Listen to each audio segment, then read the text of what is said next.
such an interesting part of the history of Sunnyvale and tell us how the program works. Please welcome Miss Kristin Dance.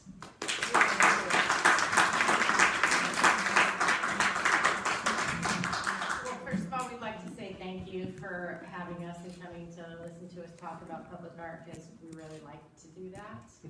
I want to introduce my partner in crime tonight. This is Trenton Hill, and he's the Arts and Marketing Manager for the City of Sunnyvale.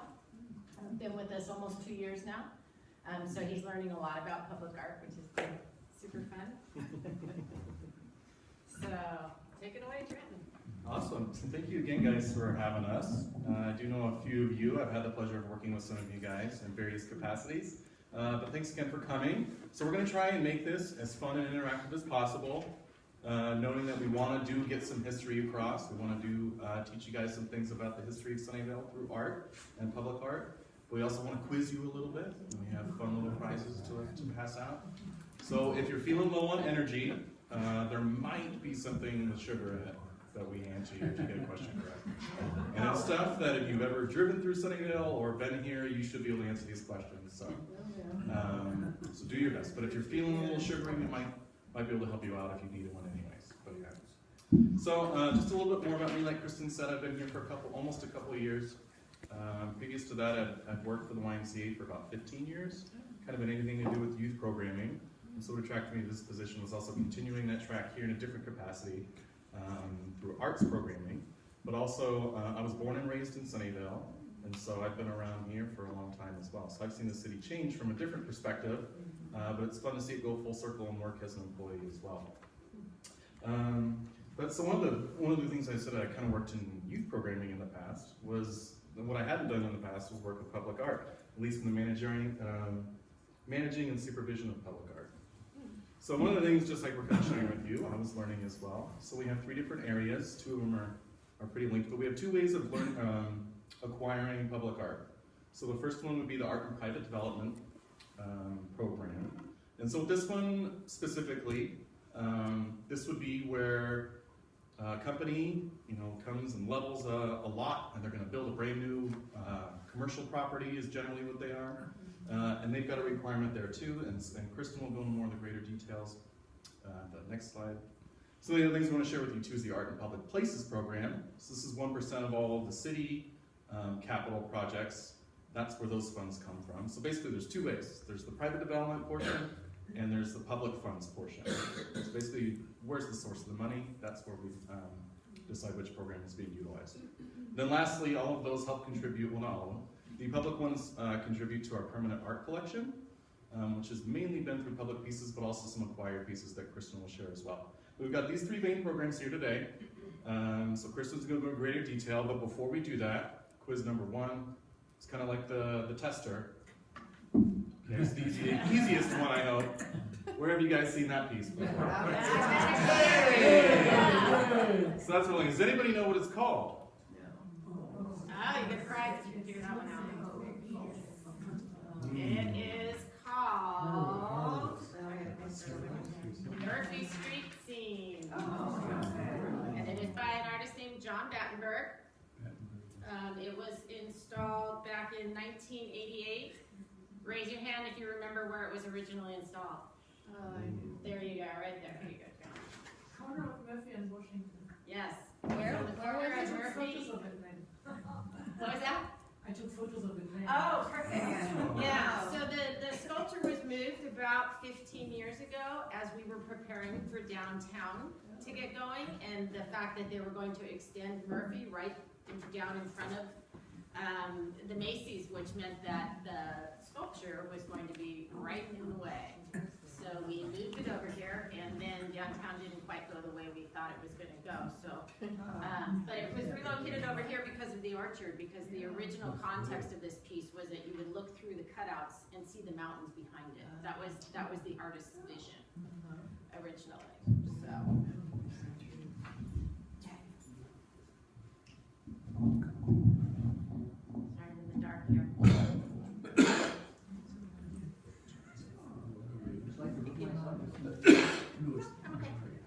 So Trenton was saying the Art and Private Development Program is really the big public art program here in Sunnyvale. Sunnyvale. It's the one that we get the majority of the public art scattered throughout the city. And all of the pieces under this program need to be exterior pieces so that they are publicly accessible to the general Sunnyvale community. And Chapter 19.52 of the city's municipal code was adopted in 1991, and it was meant to encourage developers to put artwork on site. To date, we have 64 art and private development projects that have been completed with a total of 79 artworks, which means some of the projects have more than one artwork involved. They have 2 or 3. Yeah, so I expect to see a lot of hands on this one also. Who knows where that one is? Matilda and Sunnyvale, Saratoga Road. Matilda and Sunnyvale, Saratoga. This is, Robert Ellison is the artist's name. It was put in, let's see, back in 2010. There's also a second piece that goes with this. This is just one of 2, and many of you may not have seen it, but next time you go to the Safeway, look up above the shopping cart corral. And there's another piece that matches this one by the same artist. And what about the other one? Anybody recognize that one? It's on Matilda in Washington, nearby.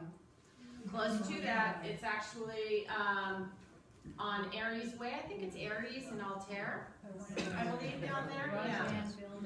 Yeah, and this is an artist named Michael Brown. It was installed in 2002. It's an actual working clock, so at the top of the hour, all the balls go up top and they all come down. And so it's really fun to watch. If you're ever out there near the top of the hour, stop and hang out until it makes all its noise and does all of its gyrations. So that's downtown? Yeah, it's downtown. Right in front of the building is called Matilda Place. I don't even know who's in there now. I think it's Broadcom. It's Broadcom, yeah. Yeah, okay. Okay, so while we're at it, anybody know this one? Lawrence Expressway. Where is it? So now raise your hand if you know, so we can get some prizes out to you guys. But yes, this is Avalon Apartments, which is on Lawrence Expressway. And what? Oakmead. Lawrence Expressway right next to 101, pretty much, Lakeside Drive. But Steve Gilman was placed in there in 1997, and at the time got a lot of press about nobody liked it, and they kept saying, oh, it's just boulders cut in half, what's the deal, you know? A lot of criticism, but the developer really backed this piece and went to war with those who didn't like it, and there were a lot of press on it, so that was kind of interesting to watch. Does it have a name? It does not. It's untitled, Oh. but it is granite. Yeah, and it's, his vision was kind of, as you're coming home, it welcomes you down the walkway, and as you're leaving your home and coming out, the boulders are getting bigger, so it's kind of throwing you out into the world. Right? Is it lit up at night? It is. It does have lighting at night. And the inside of the boulders are very, very shiny. Yeah.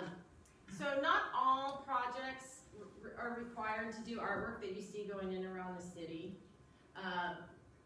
The non-residential projects that are over 2 acres, although mixed-use projects, only the retail portion would apply to this particular one. So 1% of the construction valuation or the building permit, they have to spend on artwork. But in a mixed retail development, the residential part's not going to count. It's just going to be the bottom. So sometimes those budgets get a little bit on the small side. It makes it challenging to figure something out. Or if they're on a major city thoroughfare and they're spelled out specifically in the ordinance, things like Lawrence Expressway, El Camino Real, 237 area, you know, something, a really big gateway area as what we would consider a gateway. Or the projects might be required to provide public art. If there's a zoning change or city council decides it would be nice of them to put public artwork in. So the artwork design and location do require Arts Commission review and approval. They do not require city council unless city council requests it, but they do have to go through the Arts Commission to make sure that they're meeting all of the criteria that's lined out. And I'll go over some of that in a minute. How big is the What food? about this one? Burger, or In-N-Out Burger. In-N-Out Burger. In-N-Out Burger is not 2 acres, but it's on a major thoroughfare. So that was a challenging project because there was nowhere to put it. So this is actually the drive-through. So next time you go to pick up your burger, look to your left and you'll see it. Where is that? El Camino and what? Oh, Camino of East Remington. Right Right around the corner, yeah. And it's actually in the kind of the parking lot right as you're turning into the drive-through. But this was done by an artist named David Middlebrook back in 1998. And at the time, he was a professor out of San Jose State. So although we encourage the developers to put artwork on site, oftentimes it just doesn't make sense to. So we have an in lieu fee option that the developers and the property owners can utilize. What does that mean? Well, what it means is that rather than put their 1% to purchase artwork, put it on site and then maintain it, they would give the money to the city and we would put it into a public art fund and use it to acquire artwork or provide for temporary or permanent projects in public art at a later date. So the council voted, well in 2004 the original in lieu fee option was adopted by city council, but it was very stringent. Had to be recommended by me that there was no way they could put artwork on site, and then it had to be approved by the director of public works. So in 2012 we went back and asked council to amend the ordinance so that it was a little bit more flexible for the property owners, that they could just go ahead and give us the in lieu fee if they chose not to take the time and energy to put the artwork on site. Since that's happened, back in 2012, I can tell you we've had about 28 projects, and roughly 3 developers have chosen to do the in lieu. Everybody else has chosen to put the artwork on their site and maintain it and make it available. What else did I want to tell you? So, What's the locale of that stained metal one? yeah, raise your hand if you've ever seen this one. I might stump you guys on this. No, there is one out at Synopsis. This is actually on Kiefer. This is Intuitive Surgical. And this is a new piece. This was just put in 2013, and it's by an artist named Troy Pillow. Where is that? Where is it? It's on Kiefer Road. And what? Between Lawrence Expressway and it's really actually right after you get past the Costco and the Sweet Tomatoes. If you look to your right, it's kind of right there. And it's right out in front of the building in kind of a turnaround. Yeah. Okay, more hands. Handing out prizes. Come on, Trader Joe's. I haven't trained him very well. Trader Joe's. There is one. Yes, this is Cherry Orchard. This is Marlo Bartel's, and there's also 2 large obelisks that go with it. And you know, there you go, back there. And at the time, the obelisks were great, and we loved the concept, but we wanted to find a way to work it out more so that it kind of tied the whole development together. So they came up with these bench ideas. So there's one in front of the Trader Joe's, and there's also one on the opposite side in front of the PF Chang's. So if you're ever over there, go ahead. Yeah, I've seen it. Take a seat and rest up.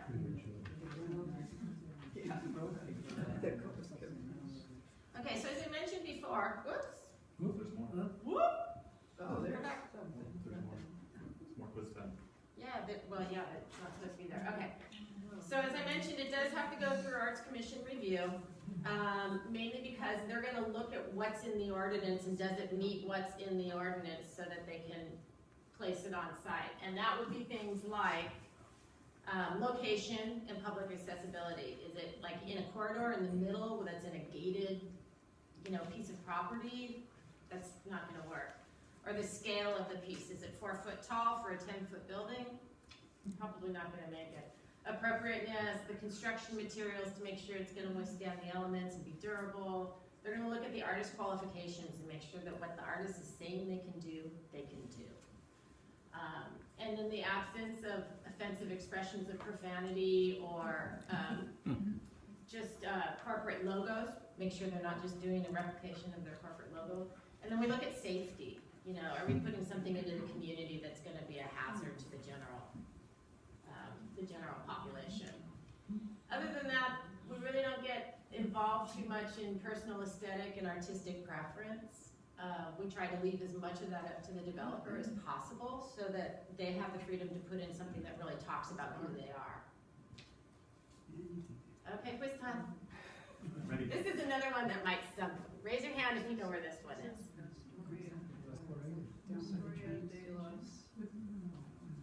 It is on, it's in Elko Drive, which is off of Lawrence Expressway down by the UPS. And Lawrence Station Road. There's a new apartment complex that went in there. And there's two of these. They're these big round mandalas. They're about this big around. They're really neat, but unless you're on that side of the street, they're hard to get to because that street is so busy. But they're by an artist named Louis DeSoto and were installed in 2012. And then this one is one of two. Anybody recognize it? There you go. LinkedIn, Matilda? No, it's off of Matilda, but it's on the other side of Yahoo, on the other side of the street. I don't know. Yeah, it's off of Bordeaux.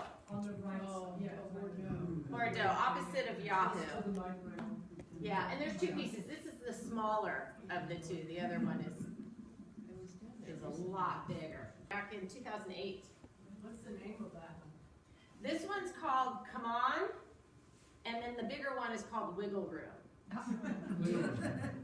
And I really can't tell you why he named him that. I think it just sounded fun to him, you know. You know what it's made of? It's painted steel. Yeah, and they're big. This one's probably 6 foot tall. The other one's even taller than that, 9 feet tall probably.